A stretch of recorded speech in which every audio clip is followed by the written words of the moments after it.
TVS sports நேயர்கள் அனைவருக்கும் வணக்கம்.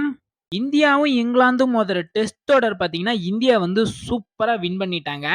ராஞ்சில நடந்த 4வது போட்டியில பார்த்தீங்கன்னா, இந்தியா வந்து தடுமாறுன நிலையில இருந்து சூப்பரா ஒரு கம்பேக் குடுத்து இங்கிலாந்த வந்து தோல்விய வந்து அடைய வச்சுட்டாங்கன்னு தான் சொல்லணும். சூப்பரான ஒரு மேட்ச்சு.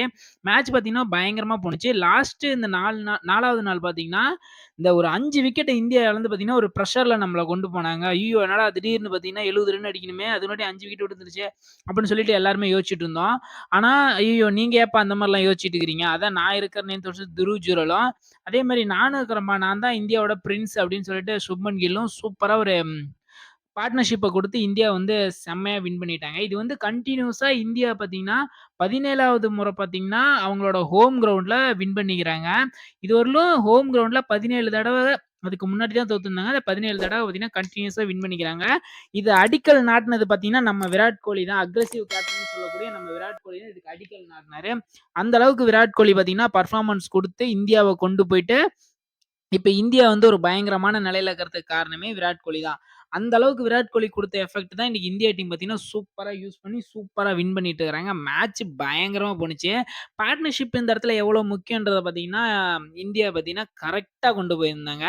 அதுவும் நம்ம நெனச்சு கூட பார்த்துருக்க மாட்டோம். சர்ஃப்ராஸ் கான் டக் அவுட் ஆவாரு. அதே மாரி ரஜத் பட்டிதார் ஆவாரு. ரவீந்திர ஜடேஜா 4 ரன்ல அவுட் ஆயிட்டு போயிருவாரு அப்படின்னு சொல்லிட்டு நம்மலாம் யாருமே எதிர்பார்க்கல. 2 பேர் ஹாஃப் செஞ்சுரி கம்ப்ளீட் பண்ணாங்க. ஒண்ணு கேப்டன் ரோஹித் சர்மா, இன்னொன்னு சுப்மன் கில். அதே மாரி அவங்க சைட்ல இருந்து பார்த்தீங்கன்னா, 3 விக்கெட் எடுத்திருந்தாரு ஷோஹிப் பாசிர். சூப்பரா போட்டிருந்தாருங்க. First இன்னிங்ஸ்லயே 5 wicket எடுத்திருந்தாரு. அதே மாரி செகண்ட் இன்னிங்ஸ்லயும் 3 விக்கெட் எடுத்திருந்தாரு. பயங்கரமான ஒரு கம்பேக் குடுத்திருப்பாங்க. ஆனா அந்த அளவுக்கு விடல. நம்ம டீம் பார்த்தீங்கன்னா, எந்த அளவுக்கு பெர்ஃபார்மன்ஸ் பண்ணி சூப்பரா வின் பண்ணாங்களோ, அந்த அளவுக்கு பெர்ஃபார்மன்ஸ் பண்ணி சூப்பரா வின் பண்ணிட்டாங்க. யாருமே எதிர்பார்க்கல இந்த மாரி ஒரு இந்தியா இந்த மாரி ஒரு விளையாடும்ன்னு சொல்லிட்டு. ஏன்னா லாஸ்ட்டா இவங்கள்ட்ட விளையாண்டதும் பார்த்தீங்கன்னா, 4க்கு 1 சாரி 3க்கு 1ன்னு ஜெயிச்சிருந்தாங்க. ஏன்னா ஃபர்ஸ்ட் டெஸ்ட் பார்த்தீங்கன்னா, ட்ரா ஆனுச்சு. அகமதாபாத்ல சூப்பரா வின் பண்ணியிருந்து 4 டெஸ்ட் போட்டிகள் கொண்ட தொடர 1 அவங்க வின் பண்ணி, மீதி இவங்க வின் பண்ணி சூப்பரா மேட்ச் கொண்டு போயிருந்தாங்க. ஒரு மேட்ச் ட்ரா ஆனுச்சுன்னு நெனைக்கிறேன். எனக்கு சரியா தெரியல அந்த மேட்ச். ஆனா, அந்த மேட்ச்ல பார்த்தீங்கன்னா, இந்தியா தான் இந்த சீரிஸ் வின் பண்ணணும். சென்னை டெஸ்ட்ல மட்டும் ஜோ ரூட் சூப்பரா பெர்ஃபார்மன்ஸ் பண்ணதுனால, இங்கிலாந்து டீம் வின் பண்ணிரும். மீதி அகமதாபாத் டெஸ்ட்லயும், ஹைதராபாத் டெஸ்ட்லயுமே இந்தியா தான் வின் பண்ணுவாங்க. அந்த அளவுக்கு பெர்ஃபார்மன்ஸ் இந்தியா டீம் சூப்பரா குடுத்திருந்தாங்க. வேற லெவல்ல ஒரு பெர்ஃபார்மன்ஸ் குடுத்து எந்த அளவுக்கு வின் பண்ணுமோ, அந்த அளவுக்கு இந்தியா டீம் பார்த்தீங்கன்னா, இந்த மேட்ச வின் பண்ணிட்டாங்கன்னு சொல்லணும். யாருமே அதாவது நீங்க, நானு யாருமே இந்தியா பார்த்தீங்கன்னா, ஒரு 5 விக்கெட் வித்தியாசத்துல நான்லாம் ஒரு 8 விக்கெட் வித்தியாசத்துல வின் பண்ணிருவாங்கன்னு சொல்லிட்டு நெனச்சிருந்தேன். ஆனா 5 விக்கெட் வித்தியாசத்துல வின் பண்ணாங்க. என்னமோ வின் பண்ணாங்கல்ல, அது வரையிலும் சந்தோஷம் நமக்கு. அடுத்த டெஸ்ட் பார்த்தீங்கன்னா, பனிப்பிரதேசமான தர்மசாலால நடக்க இருக்குது. அந்த கிரவுண்டும் சூப்பரா இருக்கும். அந்த கிரவுண்டே பார்த்தீங்கன்னா, பயங்கரமான ஒரு கிரவுண்டு. கிரவுண்டெல்லாம் இங்க மேட்டரே கிடையாதுங்க. பெர்ஃபார்மன்ஸ். இப்ப இங்கிலாந்து டீம் பார்த்தீங்கன்னா, ஃபர்ஸ்ட் மேட்ச் வந்து சூப்பரா வின் பண்ணியிருந்தாங்க. இந்தியா பார்த்தீங்கன்னா, அந்த மேட்ச்ச தடுமாறி தோல்வி சந்திச்சாங்க. ஆனா அடுத்த 2 மேட்ச் பார்த்தீங்கன்னா, இங்கிலாந்தே வியக்கிற அளவுக்கு இந்தியா பெர்ஃபார்மன்ஸ் குடுத்து சூப்பரா இந்த மேட்ச வின் பண்ணியிருந்தாங்க. அதே மாரி தான் ஒரு டீம்ன்றது பார்த்தீங்கன்னா, ஒரு நீட்டா எப்ப பெர்ஃபார்மன்ஸ் பண்ணுவாங்கன்னா, டீம் எஃபோர்ட். அந்த டீம் எஃபோர்ட் எப்ப குடுக்குறாங்களோ, அப்பதான் அந்த டீமோட பெர்ஃபார்மன்ஸே சூப்பரா இருக்கும். அந்த விதத்தில பார்த்தீங்கன்னா, இங்கிலாந்த விட இந்தியா கொஞ்சம் பெட்டராவே விளையாண்டாங்க இந்த டெஸ்ட் மேட்ச. அவங்க பேஸ்பால்னு சொல்லிட்டு இருந்தாங்க. ஆனா எங்க பேஸ்பால் விளையாடணும், எங்க விளையாடக்கூடாதுன்றதுல பார்த்தீங்கன்னா, அவங்க கான்சன்ட்ரேஷன் பண்ணாங்களான்னு சரியா தெரியல.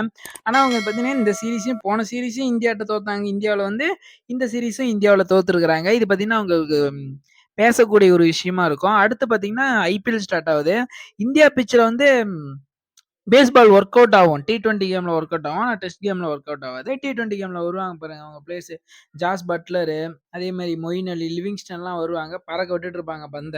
ஆனா டெஸ்ட்ல பார்த்தீங்கன்னா, அந்த மாரி விளையாட முடியல இவங்களால. நான் திரும்பியும் சொல்றது டெஸ்ட் வேற, T20 வேற, ஒன் டே வேற. நம்ம டெஸ்ட் எந்த டீம் ஒரு டீம் டெஸ்ட் யாரு சூப்பரா விளையாடுறாங்களோ, அவங்க தான் வேர்ல்ட் கிரிக்கெட்டயே கட்டி ஆளுவாங்கன்னு சொல்லிட்டு ஒரு தியரியே இருக்குது. டெஸ்ட் விளையாடுறவங்க தாங்க ஒரு சிறந்த பிளேயர் என்னைய பொறுத்தவரைக்கும். T20 விளையாடுற பிளேயர்ஸ் எல்லாமே பிளேயர்ஸ் இல்லையான்னு கேட்டீங்கன்னா, அவங்களும் பிளேயர்ஸ் தான். ஆனா டெஸ்ட் விளையாடுற பிளேயர்ஸ் அளவுக்கு அவங்க பிளேயர்ஸ் கிடையாது. டெஸ்ட் ஒரு T20ல பார்த்தீங்கன்னா, ஒரு 10 பால் விளையாண்டாங்கனான்னு கூட, டக்குன்னு ஒரு 4 பால் சுத்துனால 4 சிக்ஸ் போயிரும். பெரிய ஹிட் அப்பா சூப்பரா விளையாண்டாங்கன்னு சொல்லுவாங்க. 10 பாலையும் அழகா டிஃபெண்ட் பண்றாங்க பாருங்க. பந்த பார்த்து இந்த பால சூப்பரா டிஃபெண்ட் பண்ணணும். பந்த கரெக்ட்டான பொசிஷன்ல பந்த அடிக்கணும். கரெக்ட்டா ஒரு கவர் டிரைவ் விளையாடணும் அப்படின்னு சொல்லிட்டு நீட்டா விளையாடக்கூடிய பிளேயர்ஸ் எல்லாமே டெஸ்ட் பிளேயர் தான். அந்த மாரி ஒரு பிளேயர்ஸ் பார்த்தீங்கன்னா, டெஸ்ட்ல மட்டும் தான் நம்ம பார்க்க முடியும். Kane Williamson, Steve Smith, Joe Root, Virat Kohli, Sachin Tendulkar, Sehwag, Lakshmanan, Dravid இவங்கலாம் அந்த மாரி ஒரு ஸ்டாண்டர்ட் பிளேயர்ஸ் இப்ப ரீசென்ட் டைம்ல. வேற லெவல்ல இந்தியா டீம் இருக்கிறாங்க. பார்க்கலாம் அடுத்த டெஸ்ட் மேட்ச் எப்படி போகுதுன்னு சொல்லிட்டு. என்னை பொறுத்தவரையிலும் 4க்கு 1ன்ற கணக்குல தான் இங்கிலாந்து பார்த்தீங்கன்னா, இந்தியாட்ட தோல்விய சந்திக்கும். தோல்வி சந்திச்சு அவங்க வூட்டுக்கு போவாங்கன்னு நான் நெனைக்கிறேன். பார்க்கலாம் என்ன நடக்குதுன்னு சொல்லிட்டு பார்க்கலாம். எல்லாத்துக்கும் பாய். அடுத்த மேட்ச்ல பார்க்கலாம்.